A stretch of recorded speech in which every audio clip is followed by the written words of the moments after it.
네, 안녕하십니까. 신지식인 정희태입니다. 저는 국립 한국복지대학교 특임교수를 역임했습니다. 15세 아들이 아버지를 무참히 살해하는 그러한 사건이 터졌습니다. 이 참 슬픈 일이 아닐 수가 없고요. 무너지는 가정. 그러니까 한국이 결국에는 교육에 대한 확고한 철학이 없기 때문에 이제 가정들이 다 무너지는 겁니다. 극단적인 이기주의와 극단적인 개인주의 속에서 부모와 자식 간의 관계도 무너지고 부부 간의 관계도 무너지고 형제 간의 관계도 무너지는 이러한 일들이 터지고 있는 것입니다. 이게 아주 심각한 문제가 아닐 수가 없습니다.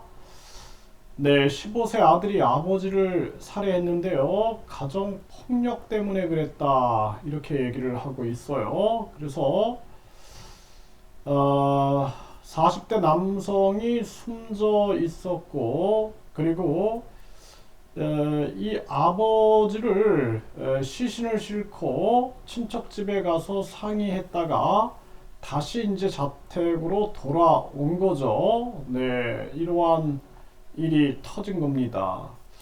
그리고 또 아버지 죽이러 간다 흉기 들고 예고한 남자, 네, 이렇게 아버지를 죽이겠다, 네, 이러면서 이러한 일들이 터지고 있는 거죠. 이게 참 심각한 문제가 아닐 수가 없고요.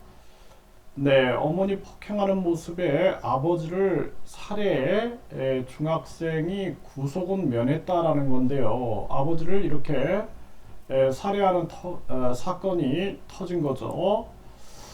네, 이 아내를 살해하고 장모까지, 네, 이 40대 남편 이야기도 이렇게 나옵니다. 이렇게 가정들이 무너지는 현상들을 보고 있는 거예요. 지금 우리가.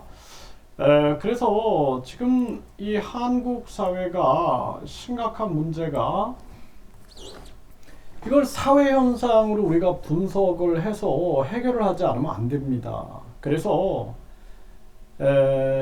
이 유대인들 같은 경우에 유대인들은 철저하게 12살까지는 이 가정교육을 철저히 시킵니다. 그래서 12살까지는 아버지가 외식을 거의 안 한다 그래요. 꼭 들어와서 자녀와 함께 식사를 하면서 밥상머리 교육을 하고요. 그리고 12살까지는 또 아이들이 자기 전에 방에 들어가서 책을 읽어주면서 이 베개 앞에서 또 이렇게 교육을 하는 거죠.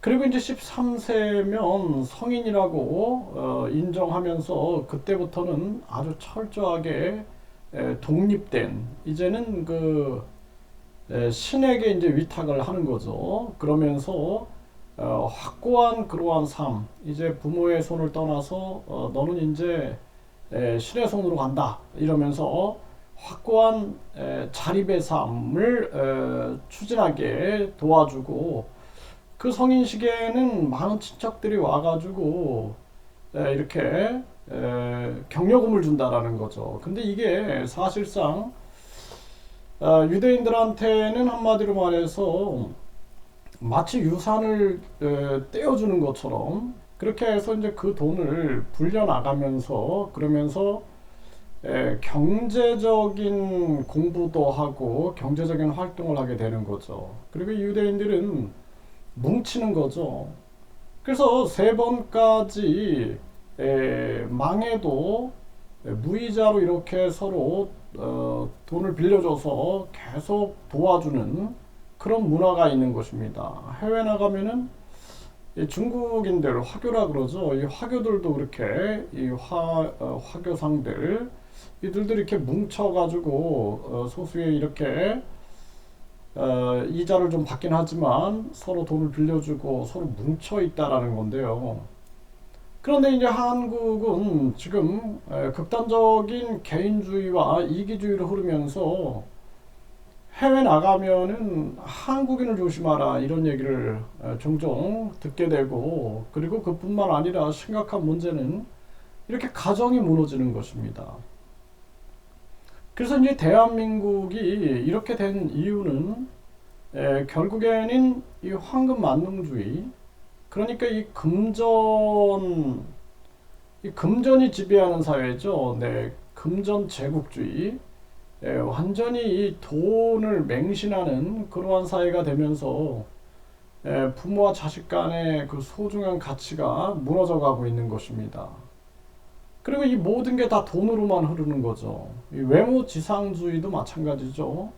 그 외모지상주의 뒤에는 각종 뭐 패션 산업이라든지 화장품 산업이라든지 성형 산업이라든지 이런 외모만을 추구하는 거죠. 그게 아니라 외모는 개성입니다. 우리가 새나 물고기가 외모를 꾸미지 않아요. 동물들이 자신의 외모는 다 개성입니다. 그런데 우리는 심지어는 각종 그 사고가 아님에도 불구하고 이런 성형 산업들, 또 화장품 산업들, 각종 그 뭐 피부 산업이라든지 각종 이런 그 의복 이러한 산업들이 지나치게 전개가 되면서 이게 다 모든 것이 금전 제국주의의 모습이다라는 거예요. 뒤엔 다 돈이 있는 거죠. 학벌주의도 마찬가지죠. 네, 대학 등록금도 유럽 같은 경우는 다 무료잖아요. 그럼에도 불구하고 어떤 학생들은 학비를 내면서 어떤 학생들은 생활비를 벌면서 이렇게 이거는 불공정한 것이다 해서 핀란드나 독일 같은 경우에는 생활비를 월 120만 원을 또 지원해 주는 거예요. 학비도 없고. 그리고 나서도 50% 이상이 대학 진학을 안 합니다. 왜냐하면 거긴 차별이라는 게 없는 거죠. 대학을 안 다녀도 뭐 차별이라든지 또는 인간의 존엄성에 손상을 입지 않는 거예요. 그렇기 때문에 굳이 불필요하면 대학을 안 다닐 수 있는 거죠. 근데 우리 사회는 이 사교육비와 각종 대학 등록금 이런 걸 통해서 지독한 학벌주의를 만들어 놓은 거죠. 인류대학, 이류대학, 삼류대학, 지방대. 그 지방대는 이제 지방 소멸이 일어나고 이 심각한 경쟁과 서열하는 친구도 누구도 없는 완전히 경쟁 사회로만 이 세상을 몰고 가게 되는 거죠. 이거 완전히 철학이 죽어버린 거죠. 이 속에서 출세 제일주의, 이거 출세를 위해서는 줄을 서는 거죠. 권력자나 돈에 줄을 서게끔, 순종하게끔, 맹종하게끔, 충성하게끔 이렇게 만들어서 결국에는 출세 제일주의, 학벌주의, 그리고 황금 만능주의, 외모 지상주의 속에서 헤어나오지를 못하고 있는 것입니다. 그러니까 아버지도 문제고 어머니도 문제고 자녀들도 문제고 이 가정은 다 무너지게 되는 거죠. 학교도 무너지고 사회도 무너지고, 학교도 학생이 선생을 때리고, 네, 부모가 선생을 때리고, 이 고유한 철학은 존재하지 않는 거예요. 아, 이게 참 안타깝습니다. 제가 교육 공무원으로 처음에 발령지에 갔을 때 노인정 앞을 지나는데 그 어르신들이 일어나셔서 이 젊은 선생한테 90도로 인사를 해주시는 겁니다. 선생님, 뭐, 안녕하십니까. 이렇게. 깜짝 놀랐어요. 그 왜 그랬냐면은 이 어르신들이 선생님을 존경을 해주는 모습을 어르신들이 보여줌으로써 사회가 선생님을 존경하게 만들고 그 선생님 스스로도 두렵게 만드는 거죠. 자신의 자리가 얼마나 두려운 자리인지. 그래서 끊임없이 본이 되기 위해서 노력을 하면서 살아가는 그런 철학이 있었는데 이런 것들이 다 무너져 버린 겁니다.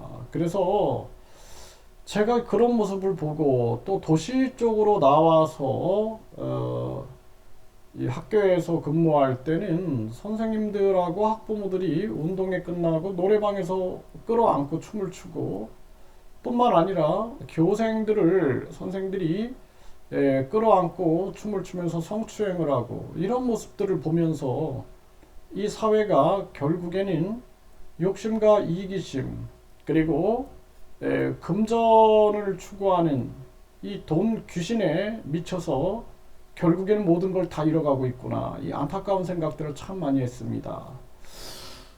네, 이거 15세 아들이 아버지를 죽이려 간다. 그리고 죽이고 이러한 사건이 터졌는데 이거를 그냥 단순하게 이 아들의 문제다, 아버지의 문제다라고 볼 것이 아니라 이것을 우리 전체 사회의 문제로 분석하면서 우리 전체가 이거 인간을 널리 이롭게 한다라는 홍익인간 정신으로 진짜 다시 시작하지 않으면 이거 리셋하지 않으면 안 되는 그러한 지경까지 왔다라는 것입니다.